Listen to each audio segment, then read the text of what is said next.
बिस्मिल्लाहिर्रहमानिर्रहीम। सदक़े सां माल घटिबो न आहे।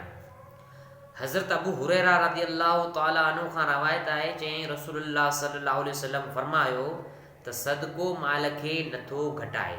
यानी अबू हुरैरा हदीस जो रावी आहे, फरमाए थो त हुज़ूर साईं फरमायो त सदको जेको आहे माल खे कॾहिं बि घटाए नथो, ऐं माफ़ करण जी सबबु अल्लाह बाने जी इज़त खे वधाए थो, ऐं कंहिं बि अल्लाह वास्ते निवड़त कई त अल्लाह उन जी इज़त वधाईंदो, उन जे करे उनखे बुलंद कंदो।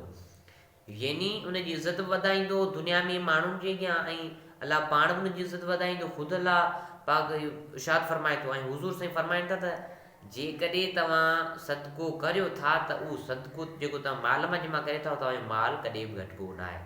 उहो चाहे माल मिल्कियत हुजे, जानवर हुजे, के बि हुजे, XYZ जेके बि शयूं आहिनि, उन मां तव्हां जेकॾहिं सदको करियो था त उन में ॿीणूं टीणियूं रहमतूं बरकतूं अचनि थियूं। छो त सदको माण्हू कंदो आहे जान जो बि कंदो आहे ऐं माल जो कंदो आहे। त जेकॾहिं माल जो असां सदको करियूं था त कॾहिं बि माल घटिबो न आहे, पर वधिबो।